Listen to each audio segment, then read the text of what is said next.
Welcome to Wake Up with Marci, a deep dive into self-discovery. I'm your host, Marci Hopkins, and this is the space where we get real about life, transformation, and finding our true selves.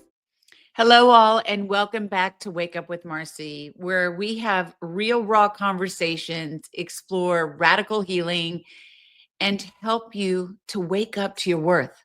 I'm your host, Marci Hopkins, and today we're diving into something that affects millions, but is still so often misunderstood. And that is the link between trauma and drinking to cope.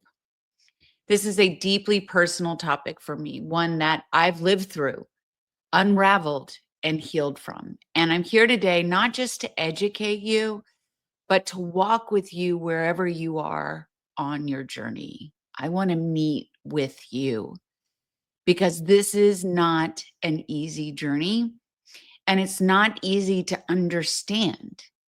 But I want you to know, first and foremost, that you are not alone and that your past does not define you. And I really hope for all of you that are listening and watching that this episode helps you on your path to understanding how trauma has affected you and why you are using alcohol to cope. So many of us struggle with alcohol, but there's a lot of us that just use it to relax. But for someone like me and maybe you, we're drinking to survive. We're drinking to forget.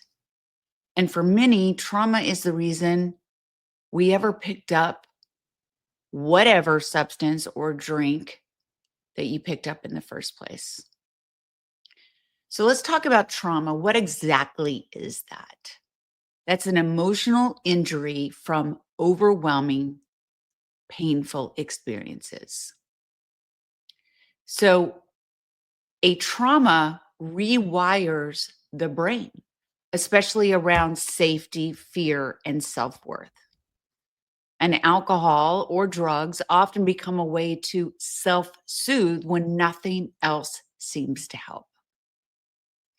So for me, the first time I actually drank was when I was 12 years old. Now I have kids that are now 19 and 22, and I can't even imagine them drinking alcohol at the age of 12. But in my situation, with my mother and my stepfather, it was something that was normal. I even was offered alcohol at the age of 12 and 13 when we went on a vacation. Now, this also was a time when sexual abuse had started with my stepfather. So drinking was so normalized for me. And maybe your trauma came later in life and it wasn't something that you dealt with when you were really young, but it's something that you started using whenever in your life that you used to quiet those screams in your head, the unhealed trauma. I used it to forget. I used it to forget that childhood abuse, the betrayal, to not feel safe in my own home. And I needed something to numb that pain. And throughout my life, wasn't just when I was younger, I used wine. I drank every single day of my life because to me, it was just something normal that I did. It was pushing down that pain, sedating and quieting whatever it was inside of me that I didn't want to face. Now, there were times that my drinking looked normal, and there were times that I'm sure there are those around me that worried about me. But it was really hard for me to really know the difference, honestly, because my mom was an alcoholic And I just knew that she had the bar so high of what drinking too much looked like that I thought that I was doing pretty darn good. But there are a lot of ways that we can look for the signs that we are drinking for the wrong reasons. Now, obviously, if we're drinking and passing out all the time, blacking out, uh, things are being affected in our lives, our relationships, our work, and so on, those are definitely big red flags. But let's talk about drinking to cope.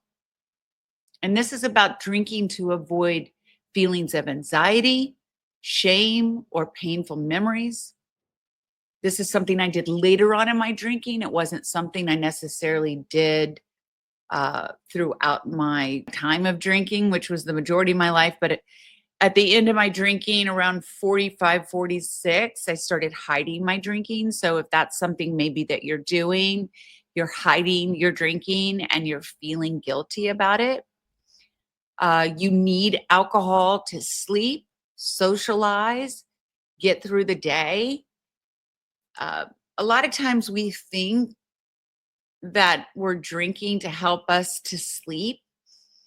The reality is, if you drink alcohol, it really does affect your sleep. You do not get into a deep rhythm of sleeping. And if we're not getting our sleep, it also affects how we feel and how we react to life during the day. And we think that we want to have that drink of wine or whatever it is that you are drinking. You can't wait to do it later on in the day so you can just calm yourself. Or maybe you think that drinking brings you back to life. You feel emotionally numb without it, and you think if you drink, that brings out who you are. I'll never forget being out and just saying, like, my husband has no idea who I am. I'm this fun, lovable person. But the reality was, I was out drinking, way too buzzed, going to clubs at an age that I shouldn't have been. So I was acting out. My drinking wasn't normal, but my excuse was my husband was basically no fun and he didn't know the fun side of me. I used to tell myself each day that I drink, it's just a glass of wine. But then, of course, it becomes more than one glass of wine. Okay. But being honest, every drink I took came with the price. It took my peace away. I wasn't being truthful in life. I wasn't really truly feeling. I wasn't connecting with myself. I was hating myself. I had shame. I had guilt for the woman that I had become. I didn't think that I had anything to offer. I didn't know who I was. All I wanted was to be loved, but I didn't know what that looked like because I hadn't been shown healthy love. I had the abuse. My mother didn't take me out of the home where I could feel, I never felt safe. Then I was in bad relationships. I didn't allow people to treat me the way that I should have been treated or I didn't set my boundaries or expect it from people because I didn't know what that looked like. And it's so important to know that once we start healing and we stop coping negatively and telling ourselves all these lies, that we do reconnect with ourselves and we begin to heal. So, what really helped me was getting real, raw, and truthful. So, the first time I admitted my truth was October 3rd, 2015. That was the last day I drank. And I woke up the next day, it was October 4th. I woke up in so much shame, guilt, dread. The night before I'd gotten a DUI, there's a much longer story that surrounds that, but I went to bed that victim that I always had been, and I woke up the next day and I finally got honest with myself and surrendered to the fact that I needed help, that I had alcohol use disorder. Okay. This is a disease of the brain. It is a large spectrum, but there should be no shame around it. And that's why I have these conversations to break the stigma and normalize the conversation, because we've got to get educated. Every one of us out there, whether we are dealing with it ourselves, so if we're the ones that are dealing with alcohol use disorder, or somebody else close to us, we all know someone. So just think about it, how important this conversation is and how important you are. There is something that is wrong with you, but it's a disease. And that disease can be healed just like any disease. So the next thing I did was I went to the 12-step program. And let me tell you, that first time I went to well, actually, this was my second time going into the 12-step meetings, because a year prior I'd gone in to AA, but I really wasn't ready. I really didn't believe it. Yeah, I was dealing with a lot of shame and guilt and up overnight trying to figure out how I could healthy drink. But the reality was I really wasn't ready. And you've got to be really ready to dive into a program or any way that you choose to navigate your addiction. You've got to truly be ready. So I was finally ready to surrender, to admit that I needed help, and I was willing to do whatever that I needed to do. So I went to the 12-step meeting. And let me tell you, before I went to that meeting, not only did I have to get truthful with myself, but it was so important that I got truthful with my husband. And I did. And it was hard. This is not easy stuff we're talking about. I mean, listen, I was at the bottom of the barrel. I thought that I had no worth in this world, even though that I had two magical kids. I had a beautiful home. I had a husband, living in a great community. Like, I had a big pity party going on around me. Okay. But when I got honest with myself, and then I got honest with my husband, he did something that surprised me and that I didn't think would happen. He ended up embracing me, telling me that he loved me, and I felt like the weight of the world came off my shoulders. And maybe for you, that could be a parent or a friend, somebody at church. But there's somebody that's waiting for you to come to them and share with them.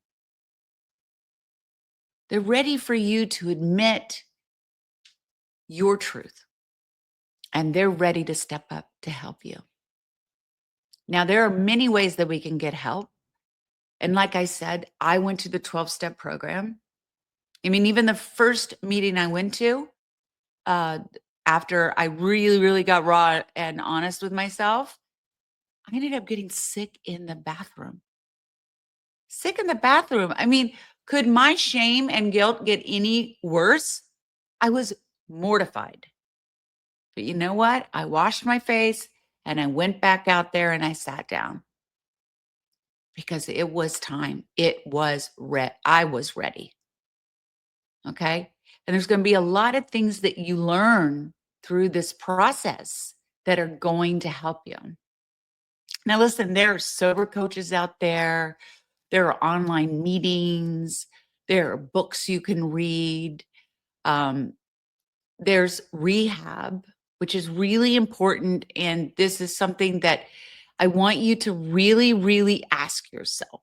If you are active, how much am I drinking? And if you are drinking morning, day, and night, okay? If you are drinking excessively, if you drink more than 4 to 5 drinks, or 3 or more, you really need to talk to a doctor, and you cannot detox on your own. It is so, so important that you go to rehab or you go where a safe place that they can help you to detox, because you can die if you try to do this on your own. Because you have to remember, your body is physically addicted to that alcohol and doesn't think it can live without it. So your body could shut down. So please make sure that you talk to someone that can help you. All right. So if you are in the 12-step meeting, they're going to encourage you to get a sponsor. This is something that's really important, and can be difficult. But this person is somebody that has gone through the program, gone through the big book, and they're going to help you to go through the program and go through that big book. Okay. So you're going to look to them as your mentor, and they're going to help you step by step. But this could be a hard process to find the right person for you. So don't feel guilty or bad if you feel like that person's not working out for you, because believe me, I had one sponsor and she was so hard on me. I remember telling her, like, she was telling me I couldn't go to a part of my home because she said that that would be a trigger for me. And I was telling her honestly, like, I'm not being triggered by going in this room. Okay. And I told her, because every time I would talk to her every single day, I said, you make me want to drink. So obviously, big red flag, right? Not the right sponsor for me, but there's a lot of people in the rooms. So build a community. Maybe AA is not for you, but find a community, like minded people that can help you go through this experience, because you're going to need the help. You're going to build a sobriety toolbox. This consists of a ton of different things that can help you when you're triggered. You want to change people, places, and things. Meditation, gratitude box. This is where you find things you're grateful for during the day. Journaling, a morning routine, community. Um, what you can do if you have a craving. There's many things that you will be learning through a sobriety box, okay? Creating your own sobriety box, what works for you. And also knowing that sobriety is not the end. It is the beginning of the most beautiful life. I promise you, I'm almost 10 years sober. October 4th, 2025, I'm 10 years sober, and I am living the best, most magical life. I've healed from my trauma. I've made so many changes in my life. I've shifted my mindset.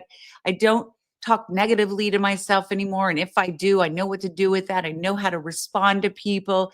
I know how to have patience. I'm spiritually connected. Like, there's so many beautiful things that you're going to learn, because recovery doesn't mean you're weak. It means you're strong enough to stop pretending. Stop pretending that everything's all right. Okay.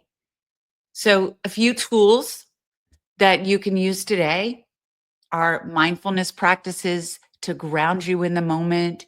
These are breathing exercises, these are short meditations. I myself go on YouTube. There's so many meditations that can help you with trauma, can help you to calm your nervous system, that can help you with sleep, connect to your higher power. There are so many different YouTube videos, meditations, all different purposes, all different lengths. And then journaling.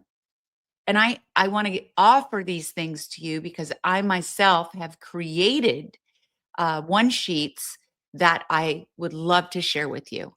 So, journaling prompts for emotional release, these are things that are so important for you to build and have because we don't know what to write. Sometimes maybe you don't need to know what to write. You just start writing, right?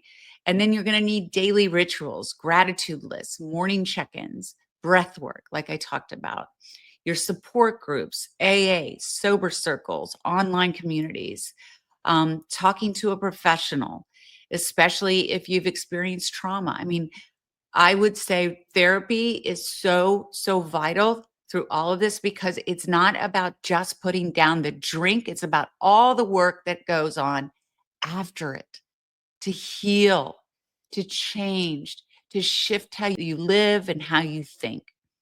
So I just want you to know that no one heals alone. You deserve to be supported, seen, and heard. Healing is possible, and you don't need to have it all figured out in the beginning. And you don't need to have it all figured out to begin. Who does? Right? So, another thing that we're going to have to do is talk to our family, right? We got to be honest, but you can set your boundaries. Okay. And if you're a family member or a loved one that's dealing with addiction, just know that you cannot heal them. You can't make them get well. Just be there to support them. And also, if you're talking to a family member, explain that you're on this healing path, right? And to be kind. You need to be kind to yourself and you need your family to be kind. And realize also that and this is something for those that are going through this path of healing and also family members. If there's a relapse, don't punish the person and don't punish yourself. Just start over the next day. Start over the next day. And if it's with kids, keep it age appropriate. If they're really young, mommy, daddy's sick, um, they need to get some help. If they're older, you can begin to become more honest with them about what's going on because they're going to see you doing things, right? Maybe you're not able to drive them. Maybe you're passing out on the couch. Maybe you are being very embarrassing by your actions. So just remember, children are brilliant. They see what is happening. So our honesty, because that scares them, our honesty is so important. But again, just be age appropriate and let your family in gently, okay? Because they may really surprise you. So if you're listening to this and wondering if you drink to cope, know that you're not alone and you're not broken. You are carrying pain that deserves healing, not judgment. The bravest thing I ever did was admit I needed help. And the most beautiful thing that followed was finding myself, finding self love, finding gratitude for life, forgiving myself, and forgiving others. So I want to thank you all so much for joining me today. I mean, what an amazing, amazing time with you. I feel like I'm sitting in the room with you. And if this episode has resonated with you, share it with someone you love. Share it with someone who needs it. And let's continue breaking the stigma around addiction, trauma, and healing. And if you're walking this journey, I want to remind you that you are strong, that you are beautiful, and you are capable. I wanted to also let you know that my book, Chaos to Clarity, Seeing the Signs and Breaking the Cycles, is here as a companion to help you to see the signs, break the cycles, and step into your worth. I share everything I've learned through the 12 steps, my trauma, how I recovered, my addiction, what I went through, the recovery, how I shifted my mindset. I educate you. I give you prompts, action items. I have shared with you everything that I believe can help you through this process. And until next time, I want you to keep walking, keep healing, and keep remembering that you are worth every beautiful gift this life is capable of giving you. And I also wanted to let you guys know that I am going to be releasing a new book in April of 2026 called Unbroken, uh, a companion for the first 30 days of sobriety. So I'm here to help you. I'm here to walk this journey with you. I'm here to listen. Be kind to yourself, and let's wake up to our worth. All right, guys, I'll see you next week. Have an amazing one, and bye.